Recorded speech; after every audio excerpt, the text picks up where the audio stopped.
Mesdames et messieurs, bonjour et bienvenue sur votre émission Le Débat. C'est un plaisir de vous retrouver sur la plateforme www.ezaetv.com. Les réseaux sociaux ont donné le droit de parole à des légions d'imbéciles qui avant ne parlaient qu'au bar après un verre de vin et ne causaient aucun tort à la collectivité. Et cette citation de Umberto Eco pour montrer la gravité du sujet que nous allons aborder cette semaine. Eh bien, chers internautes, nous allons parler de l'autorité en charge de la protection des données au Bénin, des données personnelles bien évidemment. Et ce qui est prévu par la loi à travers l'autorité de protection des données personnelles, nous allons en parler, nous allons mieux connaître cette institution de l'État qui se charge de la protection de nos données personnelles. Et pour en parler, nous recevons pour ces échanges M. Étienne Fifatin. Il est le président de l'autorité de protection des données à caractère personnel. M. Fifatin, bonjour et bienvenue. Bonjour madame la journaliste. Vous allez bien? Très bien et vous? Ça va très bien également. Monsieur Fifatin, nous allons donc parler de votre autorité, puisque vous êtes président de l'APDP, l'autorité de protection des données à caractère personnel. Parlez-nous déjà du statut juridique de votre institution. Merci madame la journaliste. L'autorité de protection des données personnelles est sous sa nouvelle appellation, puisque il y a quelques mois seulement, on parlait de la CNIL, la Commission nationale d'informatique et des libertés. Cette institution, la commission a été érigée en une autorité. Et vous comprenez dès lors que quand c'est une autorité, le législateur a bien voulu donner plus d'importance. Et aujourd'hui, nous parlons de l'autorité de protection des données personnelles. Cette autorité est une structure administrative indépendante, dotée de la personnalité juridique et de l'autonomie administrative et financière, de gestion également.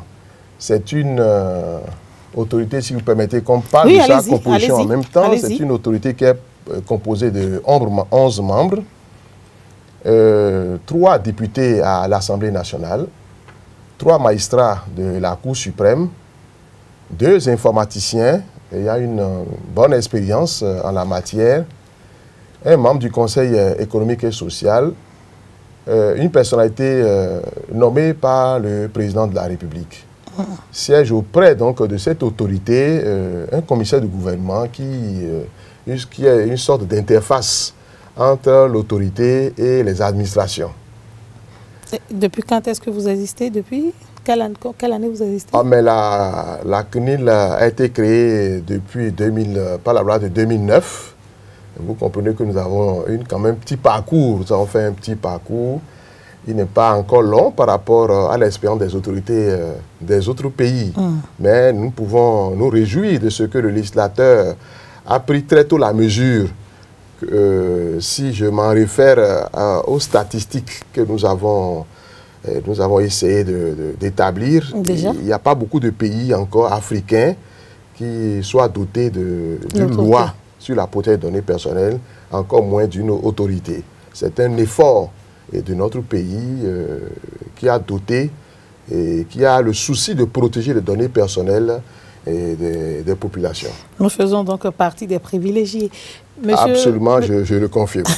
Monsieur Fifatin, parlez-nous maintenant de la mission véritable de l'autorité de protection des données personnelles. Alors, si nous commençons par la mission, et vous avez raison de poser cette question, je me permets de dire un peu ce que c'est. Oui, allez-y. Et plusieurs personnes peuvent se demander de façon légitime qu'est-ce que c'est que la protection des données personnelles. Bien sûr. Il faut peut-être en parler. Oui, allez-y. Et j'en viendrai maintenant aux missions de l'autorité. Et lorsque vous utilisez votre téléphone, vous en avez peut-être tous ici, vous en avez aussi certainement. Bien sûr. Et que vous vous connectez, vous voulez appeler quelqu'un. Vous avez votre téléphone à des paramètres. Bien sûr. Si vous ne désactivez pas ces paramètres, on peut savoir où est-ce que vous êtes actuellement, parce que votre téléphone va envoyer des signaux, et à partir des signaux qui sont envoyés aux fournisseurs d'accès, on peut savoir là où vous êtes. On saura que vous êtes ici, vous et moi. En tout cas, moi, j'ai désactivé certaines fonctions. Mais on peut savoir où vous êtes. Et on n'a pas besoin de savoir où vous êtes. Vous avez le droit de protéger votre présence, de protéger vos mouvements. On n'a pas besoin, un intrus n'a pas besoin de savoir où vous êtes. Moi, j'ai mis ma voiture devant votre studio, en bas. Bien sûr. Alors, à partir du numéro de ma voiture, dès lors que ma voiture est immatriculée, à partir du numéro de ma voiture, on peut savoir qui est le propriétaire de cette voiture. Et tout ça là, c'est des données personnelles. C'est-à-dire, c'est toute information qui permettent d'identifier quelqu'un, soit directement, soit des informations qui directement ne permettent pas, mais indirectement, par des recoupements, on peut retrouver qui c'est. Donc, il s'agit d'un certain nombre d'informations. Votre nom, prénom, date et lieu de naissance. Et un certain nombre d'informations liées à votre personne, même votre facture d'eau, d'électricité. Tout le monde n'a pas besoin de savoir comment vous payez d'électricité, de facture d'électricité par mois. C'est une donnée personnelle. Il s'agit d'informations personnelles et ces informations-là sont protégées. Quand vous allez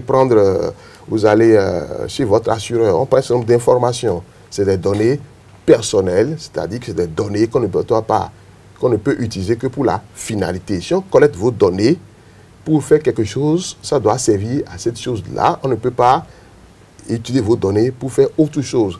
Vos photos, comme vous, on en distribue plein ici, les photos qu'on... Vous le faites également? Qu'on poste. Vos photos sont des données personnelles. Et on voit les Béninois s'amuser avec leurs photos sur les réseaux sociaux. On va appeler ça des profils.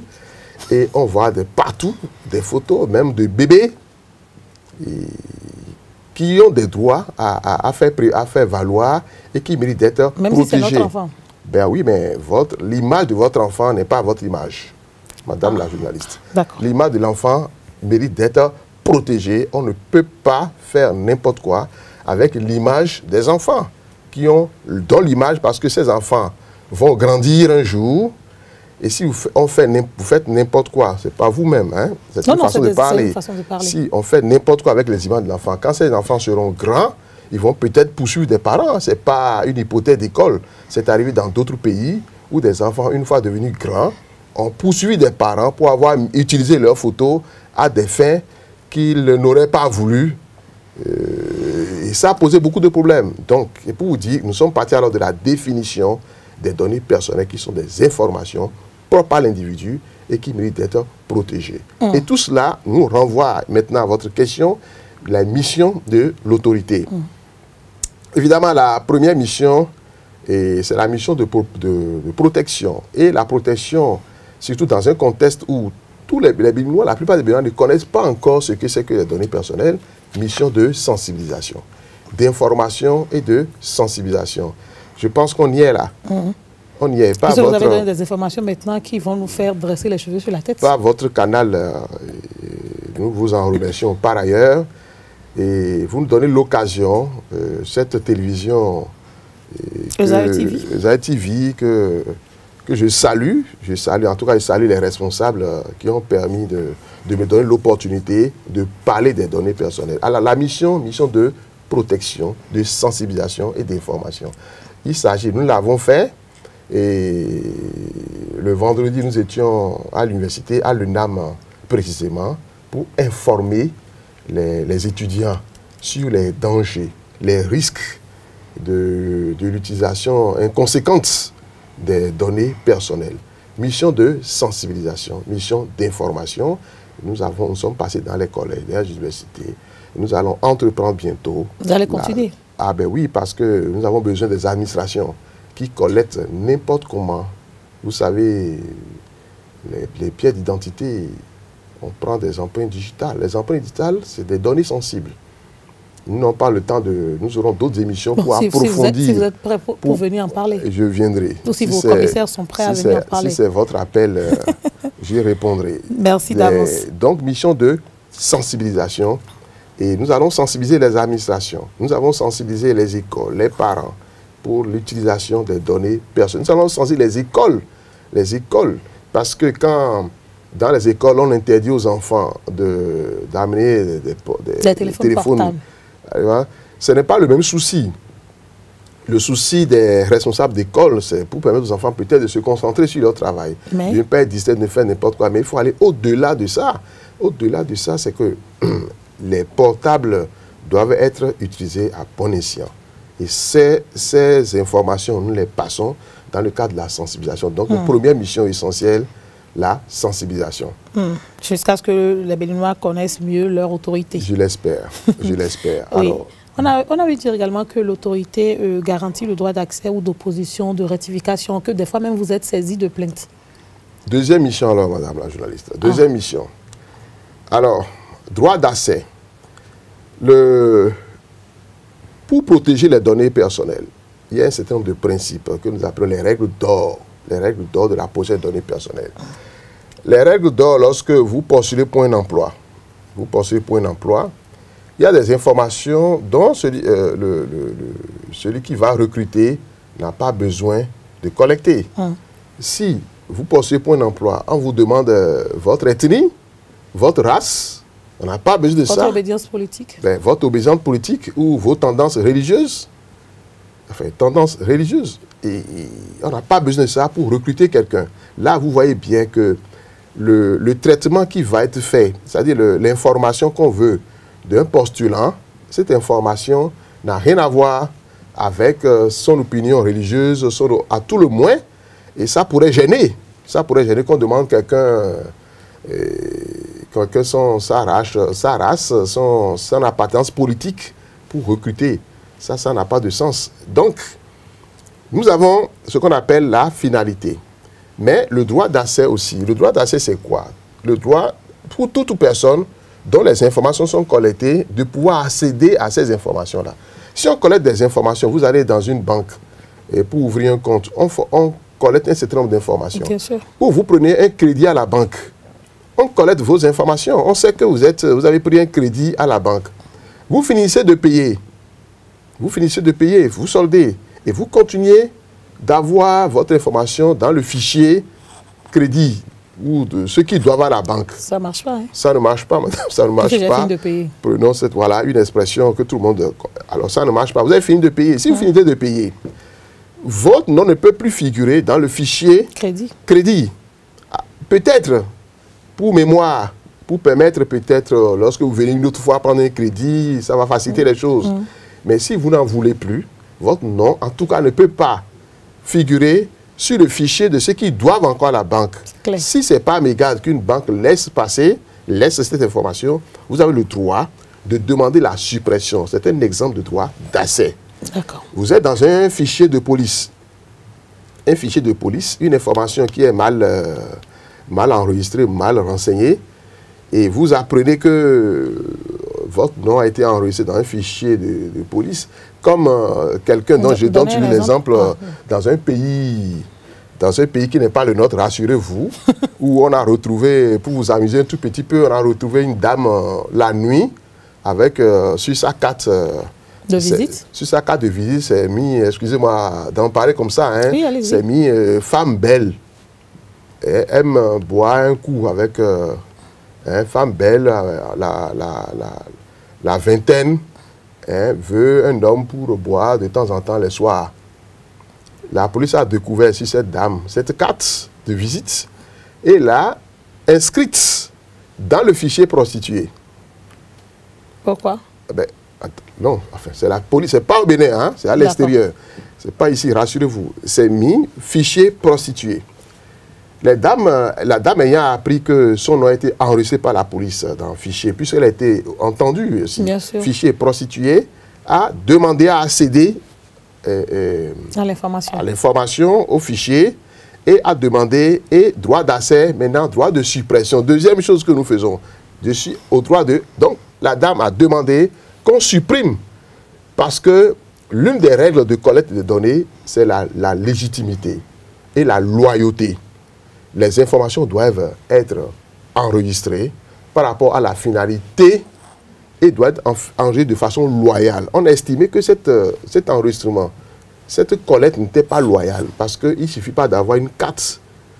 Mais attendez, si j'ai une carte le soir pour dire, venez, on va prendre un pot ensemble, est-ce que je suis proxénète? Je ne suis pas proxénète. Donc c'est ce qu'on a dit, la dame, elle ne doit pas figurer. Ah bien sûr, elle a été...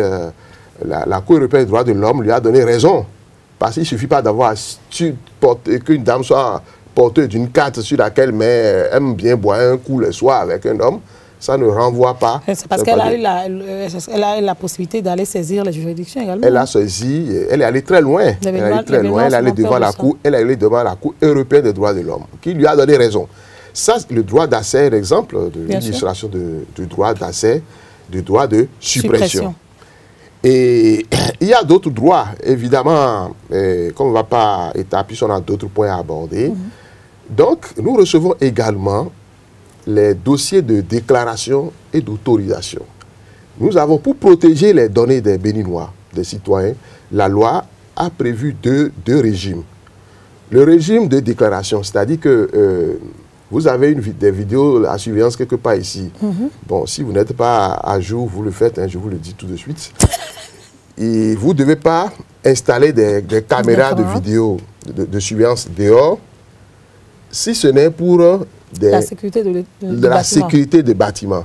Mais si vous posez votre caméra à l'entrée et que cette caméra, excusez-moi, balaie tout ce qui passe, on comprend dès lors que ce n'est plus pour la sécurité, mais c'est pour d'autres faits, pour les questions de... Comme beaucoup de Béninois mettent des caméras de surveillance devant leur maison et surveillent tout ce qui passe systématiquement. Mais quand vous vous garez devant votre maison, peut-être à 200 mètres, 300 mètres de la chambre, on peut vous voir. Et si jamais, si c'est un mal qui prend les hommes, enfin, si ça vous arrive à un homme de se mettre à faire pipi, comme on sait le faire parfois dans les rues de Cotonou, vous faites pipi, vous sortez votre attribut de mâle pour faire pipi, mais la caméra va filmer tout, et de votre salon, de votre chambre, vous allez voir tout ça. C'est pour ça. Il faut protéger, ça c'est des données personnelles, hein. Il faut protéger le corps, il faut protéger. Donc, et ça, c'est des déclarations, c'est-à-dire que vous déclarez, tous ceux qui ont des caméras de surveillance, vous devez à l'autorité. Vous déclarez à l'autorité. Si vous ne déclarez pas, vous êtes en infraction. Et on va vous déclarer à l'autorité qui va faire un contrôle. Sinon, vous allez encourir des peines. Pour vérifier quoi? Pour vérifier si les caméras sont bien orientées. Si votre caméra sert effectivement à la sécurité. Qu'est-ce que vous appelez bien orienté, président?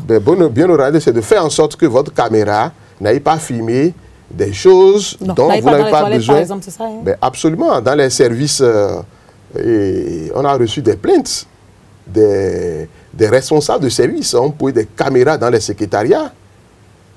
C'est pour voir ce que la secrétaire fait. Non. On ne peut pas voir ce que la secrétaire fait au quotidien. Il est interdit de surveiller la secrétaire au travail de façon permanente. Les caméras au secrétariat vont permettre de voir qui vient au secrétariat. Qui sort. Mais on ne peut pas orienter sur le secrétaire ou la secrétaire de façon permanente, de manière à voir tout ce que la secrétaire fait dans ses moindres gestes dans la journée. C'est arrivé, une secrétaire, c'est une dame là qui a porté plainte pour licenciement et a expliqué que son patron a pris des caméras de manière à ce que pendant la pause, quand même, elle a droit à une pause. Pendant la pause, on la considère comme en activité et elle continue d'être regardée par son chef pendant la pause, pendant qu'elle se met elle se met à l'aise. Ça, c'est au Bénin. C'est au Bénin. C'est au Bénin que ça se passe. Donc, vous déclarez toutes ces... Il y a des activités qui font déclarer. Quand c'est des traitements simples, on fait juste une déclaration. Nom, prénom, date et lieu de naissance. En revanche, deuxième point, le régime d'autorisation. L'autorisation, quand vous faites des traitements importants, c'est-à-dire que les traitements qui nécessitent, par exemple, la collecte d'empreintes digitales. Les empreintes digitales sont des données sensibles. Mais on n'a pas des données biométriques. On passe la main pour la sécurité avant d'entrer dans l'entreprise, non? Ça dépend de qui le fait. Quand il s'agit des agents du service, le responsable du service doit prendre l'autorisation de la CNIL. Parce qu'on ne peut pas... À l'APDP, pardon. Excusez-moi, à l'APDP. Vous avez raison, hein. De l'APDP doit prendre l'autorisation pour utiliser les empreintes digitales parce que nous sommes là et il s'agit de données biométriques. Les données biométriques, c'est les données, par exemple, la couleur des yeux. La couleur des yeux, les empreintes digitales, l'iris, l'ADN, les données de santé, surtout votre état de santé Et quand, parfois, vous êtes dans certains hôpitaux ou centres de santé où on met dans des tiroirs en vrac les cartons sur lesquels les médecins écrivent parfois même des pathologies. On met que vous êtes venu vous plaindre d'une fièvre ou vous voulez vous plaindre de ceci. Et si moi je vais me plaindre et que quelqu'un veut savoir, quelqu'un veut être curieux, hein, je veux être candidat à tel poste et puis on dit, bon, pour être candidat, il faut avoir une bonne aptitude physique, ceci. Mais on a dit qu'il est venu à l'hôpital plusieurs fois et se plaindre mais c'est protégé par bien sûr, on me dit que je suis allé voir un médecin, il dit que je tousse trop ces temps-ci. Je tousse trop ces temps-ci. On me prescrit, par exemple, un examen pour voir si je souffre de... Excusez-moi, c'est difficile de la tuberculose. Enfin, que la personne souffre de la tuberculose. Mais à partir de ma fiche, le médecin a prescrit telle analyse. À partir des analyses prescrites, on peut savoir, il est venu se plaindre de ceci, de plaindre de cela. Mais si je postule pour un poste et j'ai mon concurrent et qui est au courant, il va se rapprocher. Et si ces données ne sont pas protégées, ah oui, mais attends, il est allé à l'hôpital pour tel mal. Lui, il serait en infraction, non? Bien sûr, il serait en infraction. Mais avant qu'il ne soit en infraction, vous aurez peut-être raté votre emploi. Oui. Puisque l'employeur va se méfier de vous, vous êtes déjà allé à l'hôpital. Mais comment il a pu avoir ces informations? Parce que ces informations... Là, c'est un message pour les centres de santé. Hein. Pour les centres de santé, nous allons maintenant voir de façon près ce qui se passe dans les centres de santé. Vos données de santé sont des données sensibles. On ne peut pas se permettre. N'importe qui ne peut pas avoir accès à vos données de santé, même par rapport aux assureurs. Il y a des assureurs qui ont demandé des autorisations chez nous. Et nous avons demandé qui a accès aux fichiers, parce que vous êtes assureur maladie. D'accord. Mais vous êtes assureur maladie, c'est que vous gérez, pour assurer telle maladie. Vous êtes amené à connaître mais des analyses que les médecins demandent. Et bien, tout le monde ne peut pas avoir accès aux fichiers du malade, même en tant qu'assureur, vous n'avez pas droit à avoir toutes les informations. Et nous avons mis des balises. Et seuls peuvent accéder un certain nombre de personnes, y compris le médecin conseil de l'assureur. Mais n'importe qui ne peut avoir. Donc, nous sommes dans un régime d'autorisation. Donc, nous avons le régime de déclaration. Quand c'est des données simples, alphanumériques, nom, prénom, date de naissance.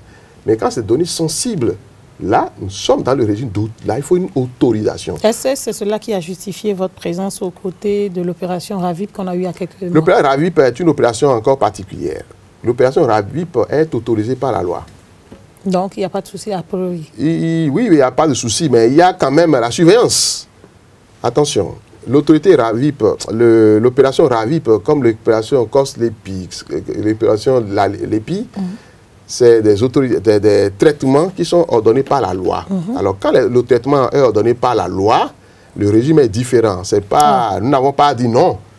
Nous n'avons pas dit non. Mais dans ce cas, qu'est-ce que vous faites? Mais lorsque nous sommes saisis, on est quand même saisis. Et nous allons surveiller la mise en œuvre. Est-ce que la mise en œuvre, elle est bien faite? Parce que si la mise en œuvre n'est pas bien faite, il y a un problème. Et l'opération RAVIP, on a fait un contrôle RAVIP.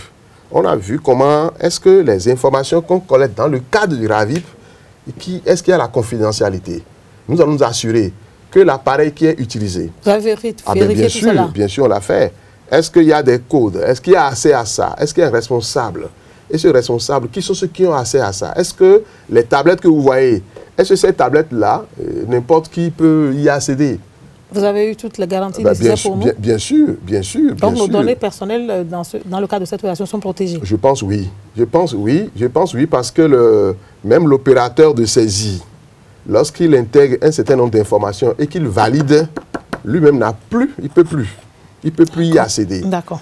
Voilà, donc la troisième chose que nous faisons, les plaintes, traitement des plaintes.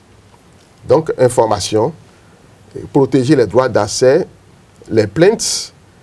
Alors, nous recevons quand même beaucoup de plaintes. Mais les plaintes que nous recevons, elles sont particulières au Bénin. Elles sont particulières parce que... Qu'est-ce que vous essayez de dire? Ah oui, mais les plaintes que nous avons eues ces temps-ci, parfois ne sont pas des plaintes relatives aux données personnelles. Mais nous essayons d'aider. Vous savez ce qui se passe là? Je vais vous dire. Dites-nous. Si vous donnez quelques minutes, je vais vous dire. Oui, allez-y. C'est des cas de chantage. Un homme a eu des relations ou des liaisons avec une dame. Après, c'est ce qui se passe maintenant à Cotonou, il faut que les Béninois fassent très attention. Et les Béninoises aussi. Merci. Et les Béninoises aussi. Nous ferons attention. Alors, la dame essaie d'entreprendre l'homme. Cette fois-ci, vous voyez, c'est l'inverse. On va nous commenter sur toi. Voilà. Quand la dame entreprend le monsieur qui tombe dans son piège, ils font beaucoup de choses à la fois. Enfin, ils font beaucoup de choses. Et tout ce qui est fait est parfois enregistré ou filmé.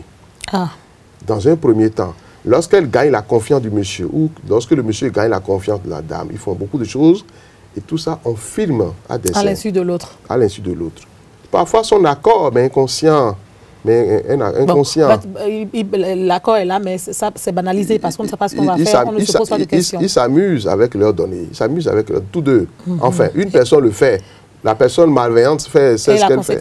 La conséquence, c'est que ces informations, une fois terminées, une fois ce temps passé, la personne maintenant fait du chantage.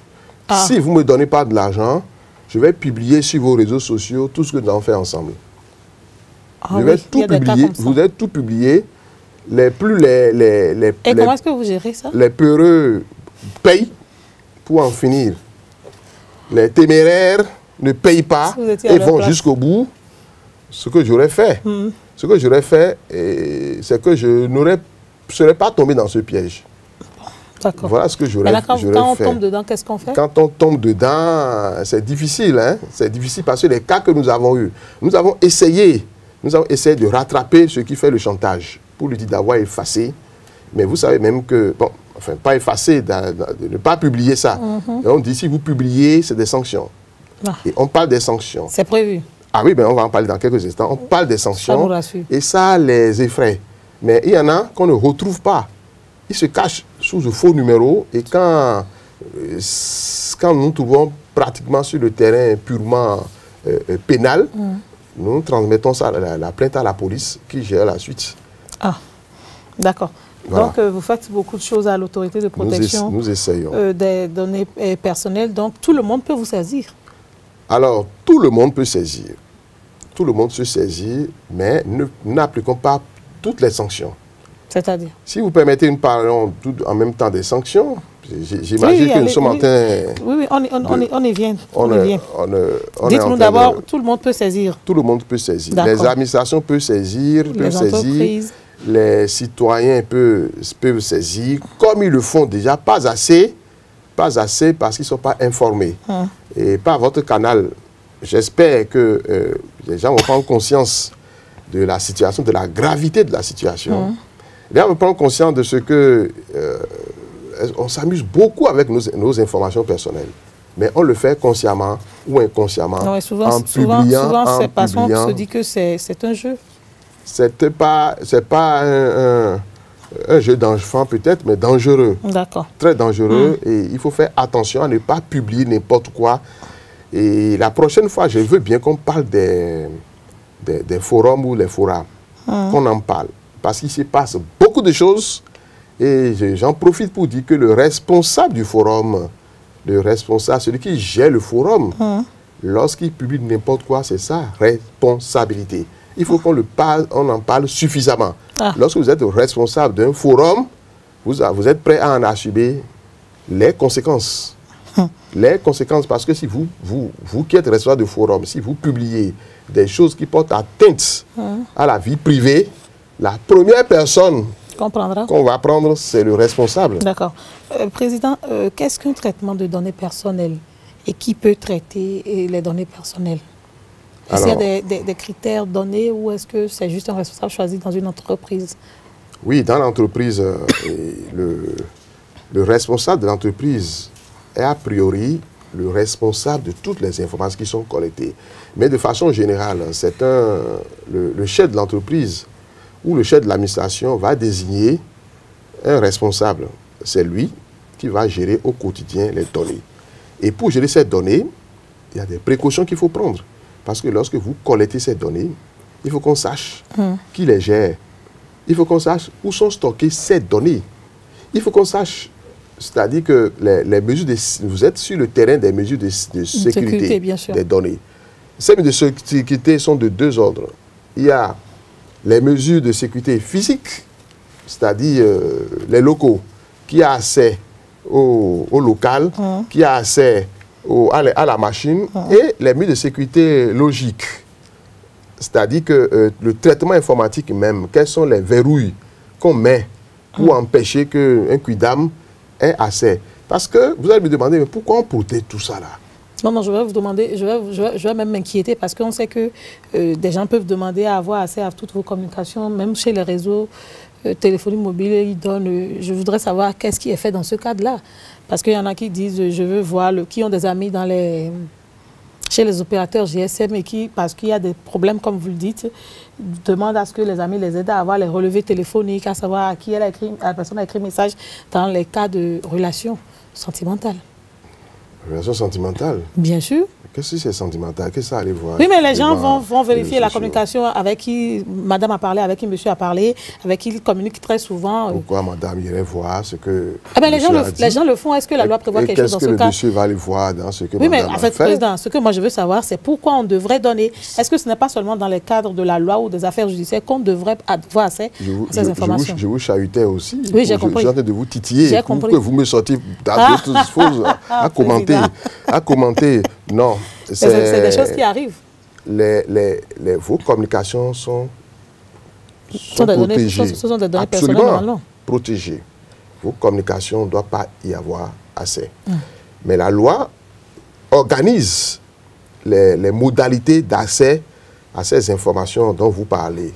Lorsque c'est fait dans un cadre d'une infraction, oui, la loi, le code de procédure, le code pénal organise les modalités d'accès. C'est-à-dire que les réseaux GSM, on peut leur faire des réquisitions pour demander un certain nombre d'informations.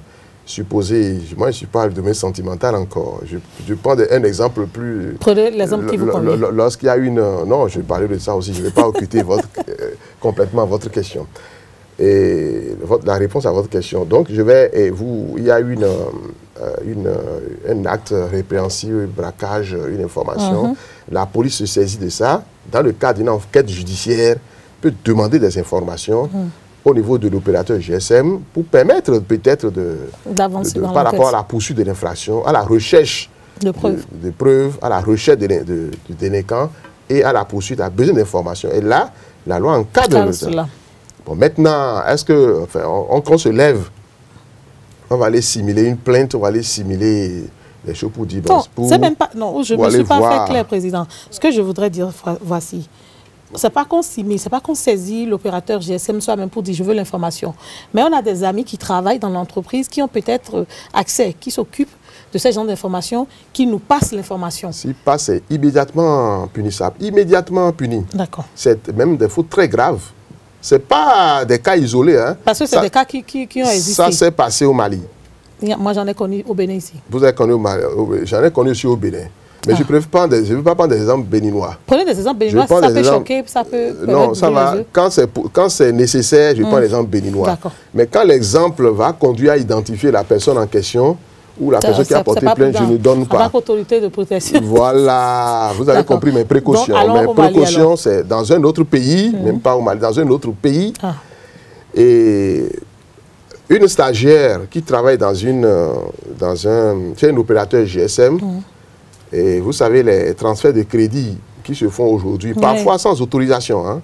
Ça, je vous le dis. Hein, vous parlez des transferts mobiles d'argent, là? Parfois, c'est fait sans autorisation, je vous le dis. Donc, les opérateurs GSM doivent demander l'autorisation? Je vous dis, parfois, c'est fait sans autorisation. Je ne sais pas quelle est l'autorité en question.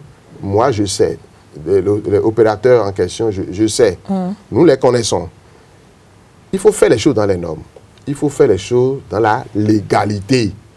Si vous prenez, vous souscrivez pour un abonnement GSM pour la communication, cet abonnement ne doit pas servir à faire autre chose. Il faut faire autre chose. C'est ce qui est arrivé dans un pays voisin où, dans le cadre d'une transaction, mais les transactions économiques que les GSM font sont autorisées. Hein. D'accord.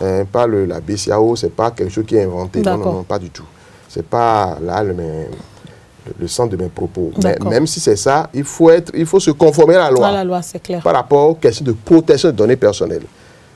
C'est ce que je suis en train de vouloir dire. Ben, à l'étranger, il y a une jeune dame qui est stagiaire Et comme son copain a commencé par... elle a constaté que son copain a envoyé de l'argent de façon fréquente à une autre copine.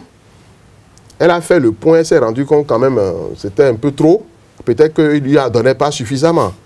Mais donc, elle a filé l'information. Elle a filé l'information. Et c'est un étudiant, hein, c'est un étudiant qui s'est rendu compte que toutes ces transactions ont été retracées et mises à la disposition. Ayant appris ça, il a porté plainte. Donc, c'est pour vous dire que la sécurité des traitements, c'est quelque chose de très important. On ne s'amuse pas avec. Parce qu'on a des situations très graves aujourd'hui. Très graves. Et de petits gestes peuvent vous coûter très cher en matière de protection des données personnelles. De tout petits gestes. Une photo que vous envoyez, on a vu des photos, on a vu des choses très graves, on a géré des choses difficiles à la PDP. Vous allez continuer par en gérer? Non, on ne souhaite pas qu'on gère beaucoup de choses compliquées, qu'on gère des choses pour aider, mais pas des choses où les gens se retrouvent dans la détresse pratiquement.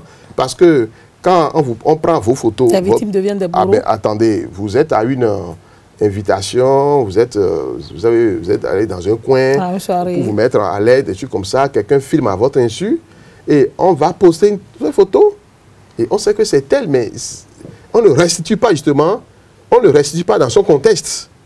On ne restitue pas ça dans son contexte, on va mettre ça dans un autre contexte, où on retrouve telle dame le soir en train de faire passer dans une certaine tenue, dans certaines postures, et ça, on ne le met pas dans ce contexte. Donc les publications-là, c'est dangereux. Ça excessivement dangereux. Et d'autres, certains en font déjà les frais. Il faut faire extrêmement attention. Oui. Je sais que vous êtes un homme de loi. Certainement que déjà, avec les plaintes que vous recevez, il y a d'autres affaires qui, certainement, ont été portées vers les juridictions également. Ah, c'est sûr. Ah, c'est sûr, il y en a. Suffisamment. Je ne sais pas, mais je ne sais pas si c'est... Non, je connais des cas. Nous avons eu beaucoup de cas que nous avons gérés nous-mêmes. Et là, on a fait un règlement amiable. Les deux parties ont pu s'entendre et puis on a réglé ça. Vous aimez quand c'est comme ça, hein? Pourquoi pas? Non, on n'est pas là pour... Parfois, c'est pas ignorance. C'est pas ignorance. Si vous prenez ma photo, vous postez à quelqu'un, je n'aurais pas voulu que vous postiez ma photo. Je ne le ferai pas.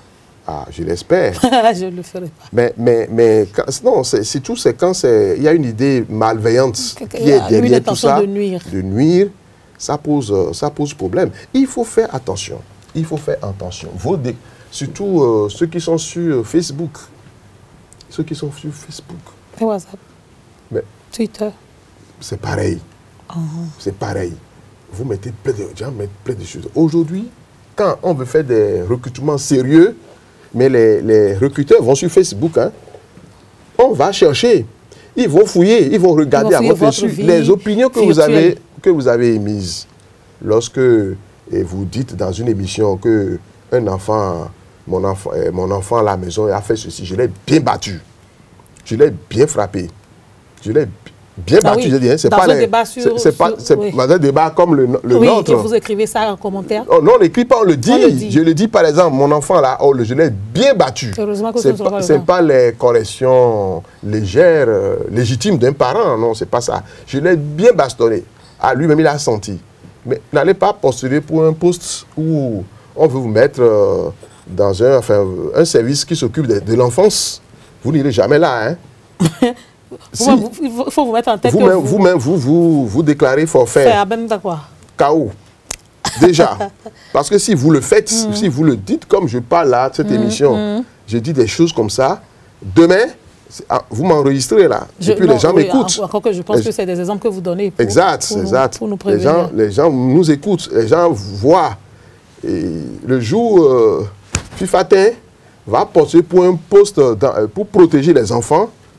Mais on va me sortir ça. Je n'aurais même pas vu avant que c'est l'employeur qui va dire, est-ce que vous aimez frapper les enfants un peu? Je vais dire oui, j'en ai fait. J'en ai fait, mais légèrement. On va vous confondre. Il va savoir que ce monsieur, on ne peut pas lui confier un travail de surveillance des enfants. Si on lui confie ce travail dans ce poste-là, il ne va pas bien faire son travail. Vous voyez, c'est des choses Quand il y a des questions banales qu'on vous pose lors d'un entretien, parce que vous avez eu à avoir des opinions. Des choses très simples. Vraiment très simples. Des opinions politiques, des opinions religieuses, des opinions tendancieuses. Ça peut se retourner contre vous demain, quand surtout vous sur le marché d'emploi, surtout pour les jeunes. C'est vrai que Zaï TV est sur Internet, mais quand vous parlez ainsi, c'est que, je sais pas, ça fait froid dans le dos, parce qu'on sait que de plus en plus aujourd'hui, n'importe quel sujet d'actualité, on met sur les réseaux sociaux, il y en a qui commentent avec verve, avec tellement de rage, ça veut dire que ça peut porter préjudice. Si vous commentez ceci, je parle surtout aux jeunes. Si vous prenez... Même les vieux, même les personnes âgées aussi le font maintenant. Oui, ben enfin, ça dépend. Si vous... Eux, ils sont plus... ils sont sur le marché de l'emploi. Déjà. Ils postulent, les étudiants, ils cherchent du boulot, ils cherchent du boulot. Oui. Tout ce qu'ils mettent sur les réseaux sociaux, là, les gens, ils enregistrent. Si demain, il finit ses études, il veut aller dans tel secteur, dans tel secteur de l'économie, dans tel secteur politique, dans tel secteur, et on va dire, vous avez dit ça ici. Vous ne pouvez pas faire ça, vous n'êtes pas apte. L'employeur, pendant la sélection, va vous poser des questions. Mais il est allé déjà fouiller dans votre vie. Il a regardé vos opinions. Vous n'aimez pas dire aux enfants, l'étude ne sert à rien, par exemple. Vous allez à l'école pour rien, vous ne serez jamais ceci. Celui-là, si on dit qu'on demande à recruter des gens dans des postes de l'éducation, vous n'aurez jamais du travail. Jamais. Donc, tout ce qui est écrit aujourd'hui, c'est pas, nous sommes pour recentrer le débat. Oui. Nous sommes dans le débat de la protection des données personnelles et de la vie privée. Bien sûr. Tout ce que vous dites sur la vie privée, de vous-même, des autres, de vos proches, faites excessivement attention. Et je parle aux enfants, je parle aux élèves, je parle aux étudiants. Ils ont tout en main leur téléphone. Moi, madame, je vais vous surprendre. Oui, allez-y. Je suis en train de rechercher actuellement. Dans mes affaires, j'ai un téléphone qui n'est pas basique. Et ce n'est pas les GSM. J'avais les premiers qui sont sortis là. Ah oui, je préfère. Parce que, enfin, j'aimerais bien l'avoir encore à côté de mon... Parce que ces téléphones sont plus sécurisés. Sont plus sécurisés. Si vous avez ces téléphones du temps de les premiers téléphones, si vous les utilisez, et on ne peut pas savoir si moi je prends ce téléphone, je mets ma puce ici, on ne peut pas savoir. C'est vrai. Parce que ce n'est pas les Android. Les Android, c'est ça qui permet. Plus un téléphone est sophistiqué, plus vous prenez de risques. Vous dites moins il est sophistiqué, je me rends compte que les personnes qui sont à l'étranger n'utilisent pas trop nos... J'ai sorti... Nos smartphones, là, le téléphone intelligent, il préfère les ordinateurs à défaut. Hein. C'est encore que là, c'est pour le travail. Les ordinateurs, c'est grave. C'est grave, oui, parce que votre ordinateur il y a une adresse. Il y a des informations qui permettent de localiser. Si vous utilisez votre ordinateur, vous avez ce qu'on appelle les adresses IP. IP, c'est ça. C'est les adresses d'identification de votre ordinateur. Mais si on ne l'a pas, on ne peut pas... Bon, bien entendu. Bien entendu. Mais il faut protéger Mais si vous avez un téléphone qui n'est pas Android, si vous l'avez, vous appelez, vous vous déplacez avec. Je suis en train de rechercher mon gros téléphone, il est énorme. Vous préférez. Il n'est pas élégant. Quand je vais le sortir, on va se moquer un peu de moi. Je vais dire, mais c'est quand même le président de la CNIL, de la PDP. Il sait ce qu'il fait. Mais ils ne savent pas pourquoi je porte ce téléphone. Vous allez vous moquer, vous aussi deux. On va se dire, mais... Puisque chacun ses objectifs. Qu'est-ce qu'il fait là? Il a quoi là? Mais ce téléphone, c'est lui qui vous assure. C'est lui qui vous protège. Évidemment, on ne va pas renoncer aux nombreuses fonctions. Mais il faut faire attention. Nous n'avons pas tourné le dos à la technologie. Nous en avons besoin au quotidien. Aujourd'hui, les enfants travaillent avec ça. Oui. Aujourd'hui, vous faites les enfants dans d'autres pays, font leurs devoirs à la maison. Ils font leurs devoirs et ils envoient. Et le professeur corrige et renvoie. Il y a des pays où il n'y a pas assez de place. Dans les amphis, il n'y a pas assez de place. Le professeur lui-même n'a pas de... Les cours à distance. Le professeur aussi n'a pas de place. Il n'a pas de bureau, il n'a pas de place. Et on fait les cours, il donne les devoirs, vous faites vos devoirs, vous envoyez. Vous voyez, c'est une situation qui va se compliquer pour nous bientôt. Ça va se compliquer. Ça va se compliquer davantage parce qu'il y a plein de choses que les gens font. Aujourd'hui, les gens lisent Des bouquins des bouquins, même je ne voudrais pas me mettre dans une situation de polémique. Et les gens lisent la Bible sur le téléphone portable. Je sais qu'il y a un débat aujourd'hui en cours par rapport aux d'autres religions. Je ne veux pas m'aventurer sur ces questions. Mais voilà, il y a des débats qui se font aujourd'hui. Mais aujourd'hui, vous allez à l'église, vous voyez des gens qui ont leur téléphone. Oui, pendant que vous allez leur reprocher de ce que... Moi, c'est arrivé, enfin, vous allez reprocher de ce qu'il est en train de lire son téléphone. Qui n'est pas concentré à l'église. Voilà, consulter son téléphone. Mais on va dire non, je lis la Bible en même temps que... Je lis la parole en même temps que... Le prêtre. Le prêtre ou le pasteur, tout ce qu'il fait. Moi-même, je suis. C'est des outils qui vont entrer désormais déjà dans notre quotidien et qui le seront davantage. Il va falloir équilibrer tout cela. D'où la nécessité, Monsieur le Président, de permettre à vous et à vos commissaires de revenir une autre fois pour qu'on aille dans des cas pratiques pour pouvoir mieux comprendre cela. Nous sommes à votre disposition. Mais pour l'instant, avant de finir cette émission, nous allons parler des différentes sanctions prévues par la loi, c'est notamment le Code sur le numérique en République du Bénin, code dans lequel il y a certaines dispositions qui punissent la divulgation des données personnelles. Merci. C'est vrai, le nouveau code il est récent là, il est récent, même si ça porte le numéro 17, il a été promulgué en 2018, qui prévoit des sanctions. Il y a 3 catégories de sanctions, les sanctions administratives, les sanctions civiles et les sanctions pénales. Très rapidement, les sanctions administratives, c'est celles que la PDP est appelée à appliquer. Et par exemple, une interdiction de faire des traitements de données, un avertissement ou une interdiction ou un verrouillage complètement du système. Là, c'est des sanctions administratives. La PDP aussi prononce également, des amendes. Des amendes, prononcer des amendes en cas de manquement. Ça va de combien à combien? Ah, mais c'est des amendes énormes, hein, les amendes énormes jusqu'à 50 millions. Hein. Des amendes énormes. Bon, le petit, c'est combien? Là, vous avez donné le plafond.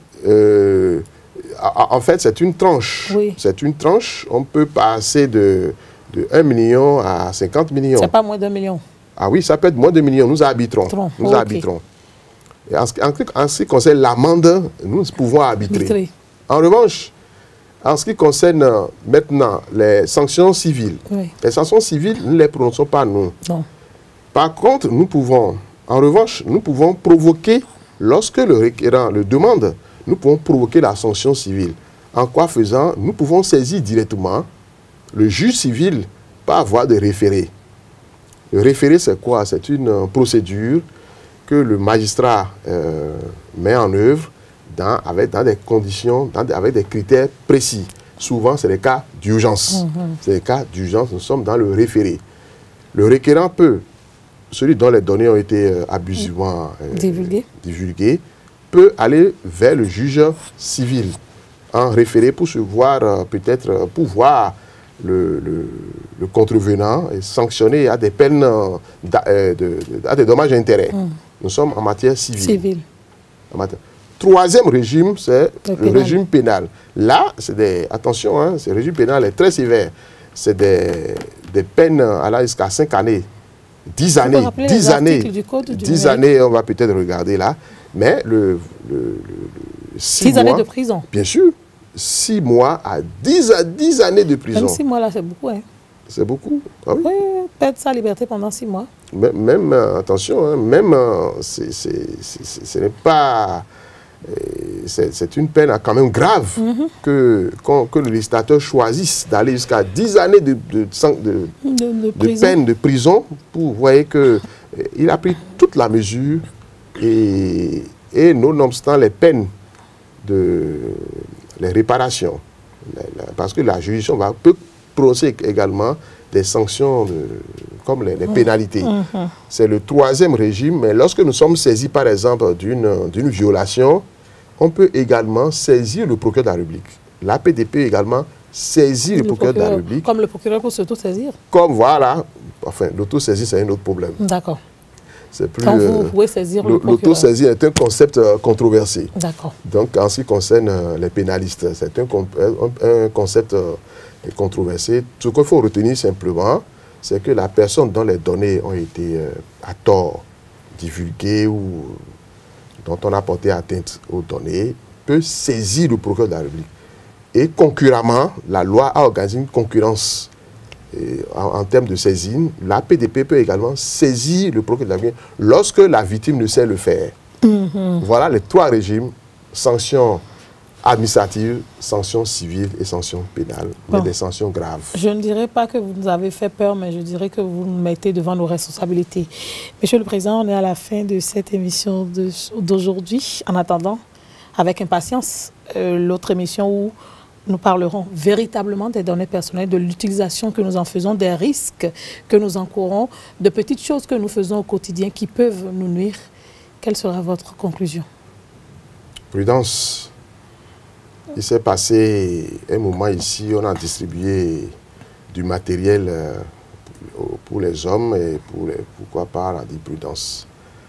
C'est la période également de sensibilisation et au cours de laquelle je demande à tous les petits noirs, prudence, prudence, prudence. Et nous sommes au début d'une nouvelle rentrée scolaire, déjà un mois à l'entrée des plus jeunes. Prudence aux enfants, toujours. Parce que ceux qui sont dans les écoles, j'ai dit aux enfants, demain, vous allez postuler pour des emplois. Demain, vous serez sur le marché de l'emploi. Demain, vous allez vouloir être député, vous allez vouloir être président de la République. Vous allez vouloir occuper des postes importants. Si vous gâchez votre vie par des informations que vous vous balancez, parfois pour nuire, que vous partagez, parfois pour nuire, ça peut se retourner contre les enfants. C'est pour ça, à ce jour de reprise des classes, je voudrais demander encore que les parents suivent les enfants, suivez les enfants, leur arracher des téléphones pour qu'ils puissent travailler bien à l'école, c'est bien. Mais leur parler également de ce qu'il ne faut pas faire avec le téléphone, c'est encore mieux. Je vous remercie, madame. Nous vous remercions également, monsieur le Président, monsieur Étienne Fifatin, président de l'Autorité de protection des données à caractère personnel. Grâce à vous, nous avons mieux connu votre institution qui est composée de 11 membres, des commissaires qui, au quotidien, essayent d'amener les Béninois à pouvoir véritablement protéger leurs données personnelles. Et je vais rappeler cette citation, c'est vrai que ça choque la citation, mais ça dévoile très clairement ce que nous faisons aujourd'hui des réseaux sociaux. Et ce n'est pas moi qui l'ai dit, c'est Umberto Eco qui dit que les réseaux sociaux ont donné le droit de parole à des légions d'imbéciles qui, avant, ne parlaient qu'au bar après un verre de vin et ne causaient aucun tort à la collectivité. Fin de citation. Et si vous ne voulez pas causer de tort à la collectivité, si vous ne voulez pas vous causer des torts pour vous retrouver avec des peines d'amende ou des peines privatives de liberté, soyez prudents, comme l'a dit le président de l'Autorité de protection des données à caractère personnel.